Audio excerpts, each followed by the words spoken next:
Bonjour et bon matin à vous toutes et tous qui serez à l'écoute de cette capsule.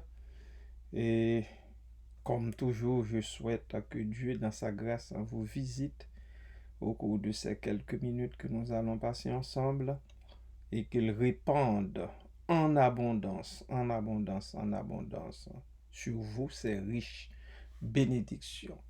Je vous emmène aujourd'hui toujours en Lévitique, mais au chapitre 22e, et nous allons lire les versets 2 et 3. Verset 2, Lévitique 22, verset 2. Dans ce verset, l'Éternel Dieu dit à Moïse de parler à Aaron et à ses fils, parce qu'Aaron et ses fils étaient sacrificateurs, afin qu'ils s'abstiennent des choses saintes qui me sont consacrés par les enfants d'Israël, et qu'ils ne profanent point mon saint nom. Je suis l'Éternel. Ça, c'était l'injonction pour le grand prêtre et ses fils qui étaient prêtres avec lui. Maintenant, l'Éternel Dieu continue au verset 3 en disant, dis-leur, tout homme parmi vos descendants et de votre race qui s'approchera des choses saintes que consacra l'Éternel les enfants d'Israël, et qui aura sur lui quelque impureté, cet homme-là sera retranché de devant moi. Je suis l'Éternel. Waouh!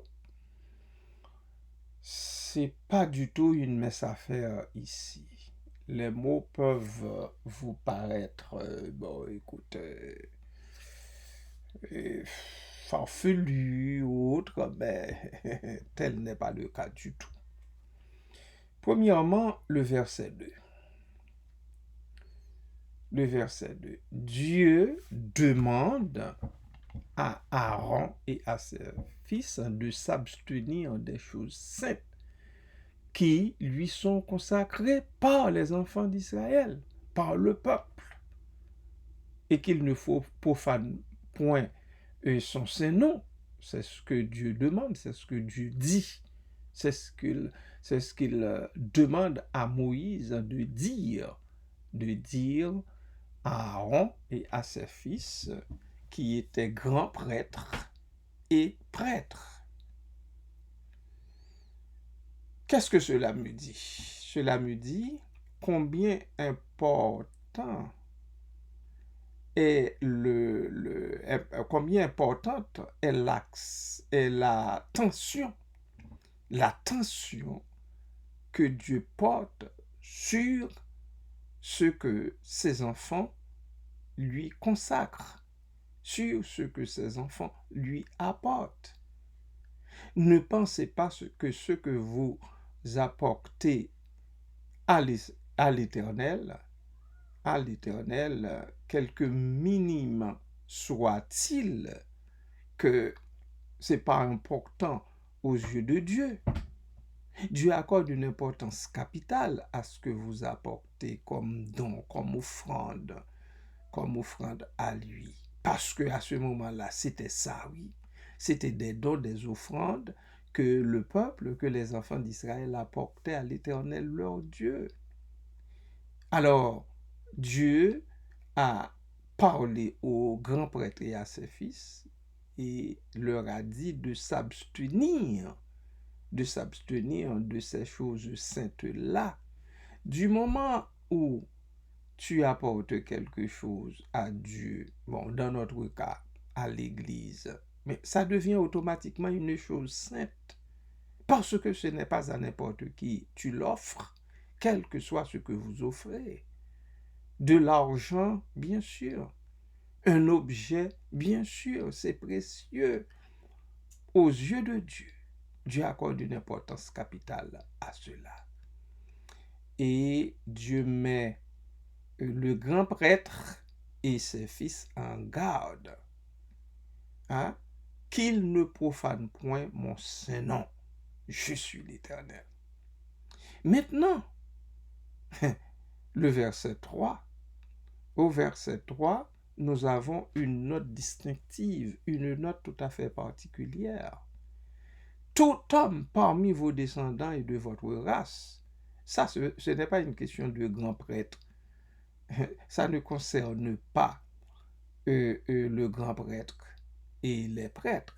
Mais c'est n'importe qui là, tout homme parmi vos descendants et de votre race qui s'approchera des choses saintes que consacre à l'Éternel. Remarque bien que consacre à l'Éternel les enfants d'Israël, et qui aura sur lui quelque impureté, cet homme-là sera retranché de devant moi. Retranché de devant l'Éternel, c'est l'exterminer. Je suis l'Éternel. Quand je lis ces deux versets, eh bien, mes cheveux se sont dressés. Mes cheveux se sont dressés parce que trop souvent, je constate combien qu'on banalise les choses saintes, même dans notre propre Église. Combien on les banalise. Là, tout en vous parlant, il y a des images qui se dandinent devant moi, sous mes yeux. L'Éternel Dieu dit qu'on s'abstienne des choses saintes qui me sont consacrées par les enfants d'Israël. Quel que soit ce que les enfants de Dieu lui apportent, eh bien, il l'accueille. Il l'accueille avec pas seulement de la joie, mais il lui accorde une importance totale, capitale. Et parce que Dieu met en garde, encore une fois, le grand prêtre et les prêtres, en leur disant qu'ils ne profanent point mon Saint-Nom. Le fait de ne pas s'abstenir, le fait de toucher aux choses saintes apportées à Dieu par son peuple, eh bien, c'est une profanation, c'est la profanation même du Saint-Nom de Dieu. Parce que c'est donné au nom de Dieu. Encore une fois, dans notre milieu à nous, dans notre église à nous, qu'est-ce qu'on apporte le plus souvent? C'est de l'argent. Alors, point de besoin de dire à qui que ce soit de s'abstenir de cet argent-là. Du moment que cet argent-là est dédié à l'Église, à l'Éternel, du moment que cet argent-là est donné pour le service à Dieu, automatiquement, il est sanctifié. On n'a pas le droit d'y toucher. Hein? On n'a pas le droit d'y toucher. Non, on n'a pas le droit du tout d'y toucher. On va attirer sur soi de la malédiction de Dieu. C'est très important parce que l'Éternel Dieu dit de s'abstenir des choses saintes qui me sont consacrées par les enfants d'Israël. Qu'on ne profane point mon Saint-Nom. Et au verset 3, tout homme parmi vos descendants et de votre race qui s'approchera des choses saintes que consacrent à l'Éternel les enfants d'Israël, eh bien, cet homme-là sera retranché de devant moi. Cet homme-là sera retranché de devant moi. On n'a pas le droit d'y toucher du moment que ça tombe dans le panier, dans la corbeille, du moment que le chèque est fait sur le nom de l'Éternel. Alors, le nom de l'Éternel, on adresse les chèques. Moi aussi, j'adresse mes chèques au nom de l'Église évangélique baptiste Smyrne. Mais du moment que je l'adresse à l'Église, eh bien, ça devient à la lumière de ces deux versets une chose consacrée, une chose sainte aux yeux de Dieu. Ça devient une chose consacrée. Quelle que soit la quantité, la valeur, Dieu n'accorde pas de toutes les façons de l'importance à la valeur, mais c'est plutôt à la qualité. À la qualité, c'est-à-dire le cœur qui donne. Comment ce cœur-là donne-t-il? Est-ce que c'est en maugréant? Est-ce que c'est tout en ayant une peine, on peine à le donner, tout en se sentant contraint de le faire? La Bible dit, il faut donner de façon non contraignante, que vous ne vous sentiez pas réellement contraint de le faire, contraint de donner quelque chose pour faire avancer l'œuvre de Dieu ici-bas. Mais encore une fois, quel que soit ce que vous donnez, la quantité que vous donnez, ce n'est pas la quantité qui vaut pour quelque chose aux yeux de Dieu, aux yeux de l'Éternel, notre Dieu. Mais c'est plutôt la qualité, le cœur, la bonne disposition avec laquelle on donne pour l'œuvre de Dieu, la bonne disposition avec laquelle on donne pour le développement de l'Église de Jésus-Christ. Et puis, que nul n'y touche. On n'a pas le droit d'y toucher. Parce que ça devient automatiquement une chose consacrée par le peuple de Dieu pour le service divin, pour l'avancement de l'œuvre de Dieu. Le faire, c'est profaner le saint nom même de Dieu. Et on court le risque d'être retranché de devant l'Éternel, notre Dieu. À chaque fois, eh bien, l'injonction est terminée par, bien sûr, je suis l'Éternel. Je suis l'Éternel. Voilà, bien-aimé. Voilà. Accorde donc beaucoup d'importance à ce que tu offres à Dieu. Accorde beaucoup d'importance à ce que tu donnes à Dieu. Sens-toi libre de le faire et sache que Dieu lui accorde une attention soutenue, une attention toute particulière du moment où tu dis que c'est pour lui, c'est à lui. Donc, dire que c'est pour lui, c'est à lui, c'est pour l'avancement de l'œuvre. C'est pour le développement de l'œuvre dont nous sommes responsables. Encore une fois, l'auteur de ce cantique, Jésus te confie une œuvre d'amour utile et bénie jusqu'à son retour. Cette sainte tâche, veux-tu l'accomplir pour lui sans relâche et sans jamais faiblir? Nous devons prier, mais nous devons agir aussi. Prie, agis jour après jour, sans broncher, suis ton sauveur. Ok? Prie, agis jour après jour, nous dit l'auteur dans le cantique. Soyez bénis, bien-aimés de Dieu. Soyez bénis encore. En y réfléchissant, en donnant pour l'avancement de l'œuvre du Seigneur. Amen.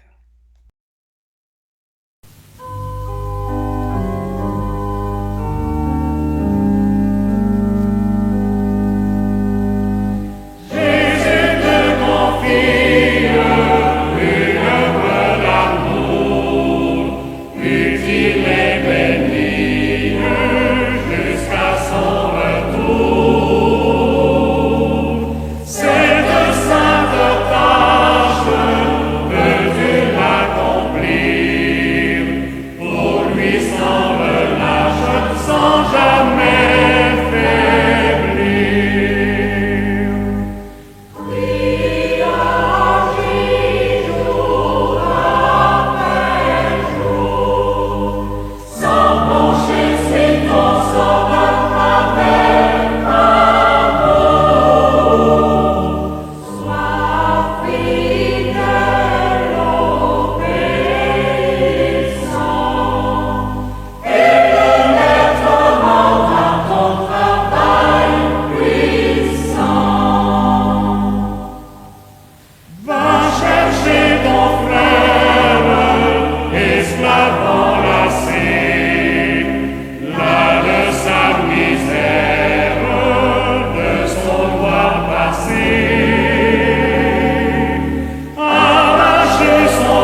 à ceux qui pleurent quand tout semble noir.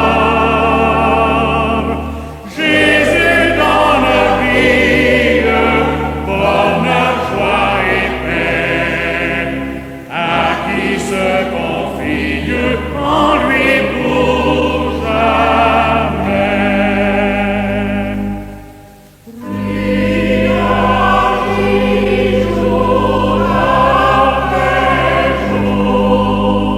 Sans broncher, c'est ton sauveur avec amour. Sois fidèle, obéissant, et le mettre en œuvre à ton travail puissant.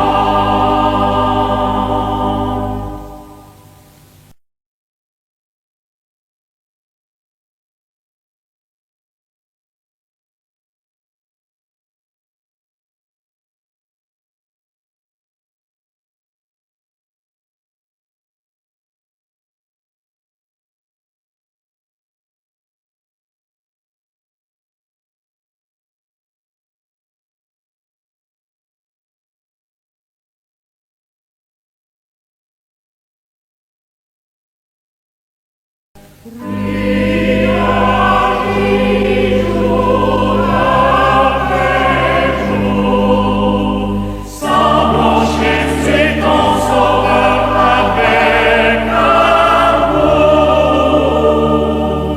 Sois fidèle, obéissant, et le mettre en œuvre à ton travail puissant.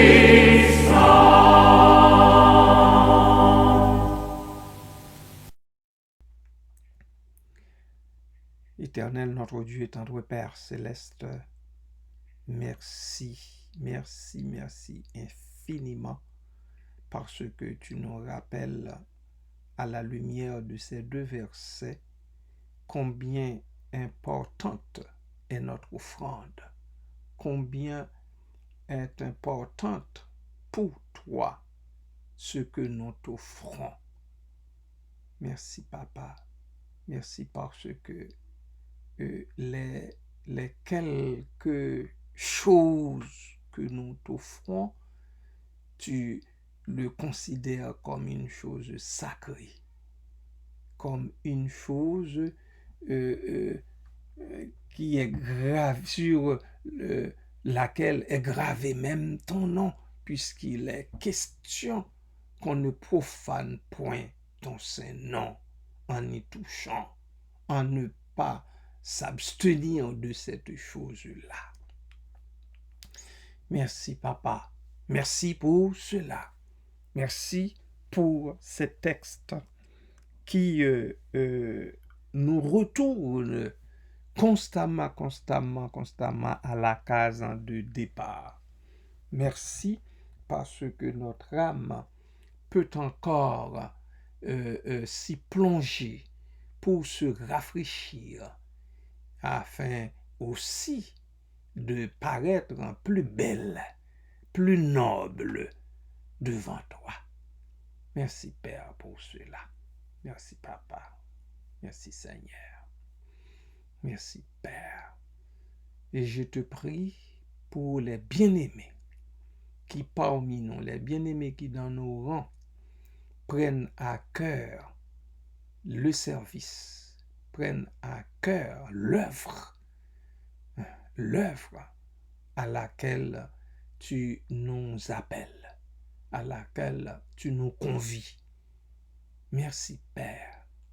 Merci parce que tu nous convies cette œuvre d'amour, cette œuvre utile, cette œuvre bénie jusqu'à ton retour. Cette sainte tâche, devons-nous l'accomplir pour toi, sans relâche et sans jamais faiblir. Les moments de faiblesse, bien sûr, se présenteront devant nous. Les moments de fatigue, de découragement, écoute, sont là. C'est pas eux autres qui ne manqueraient pas. Ils sont là, le découragement, moment de découragement, moment de faiblesse.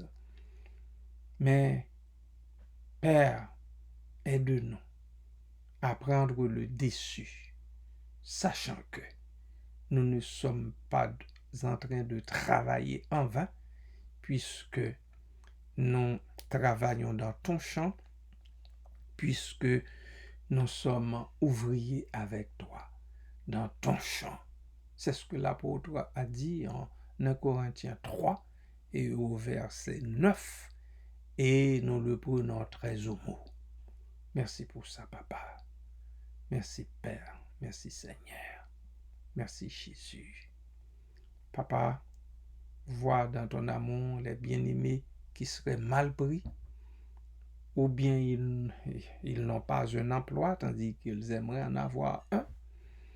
Papa, pour pouvoir participer comme tous les autres au développement, à l'avancement de l'œuvre, que dans ton amour, tu jettes un regard favorable sur eux, que tu parles au cœur de ceux et celles qui détiennent les emplois, afin, ô Dieu, qu'ils arrivent à mettre la main sur quelque chose qui les aiderait à gagner proprement leur vie, qui les aiderait à manger leur pain quotidiennement à la sueur de leur front, et aussi à apporter leur contribution comme tous les autres pour te dire merci, pour te témoigner leur gratitude, toute leur gratitude, parce que dans ton amour, tu les as visités, parce que dans ton amour,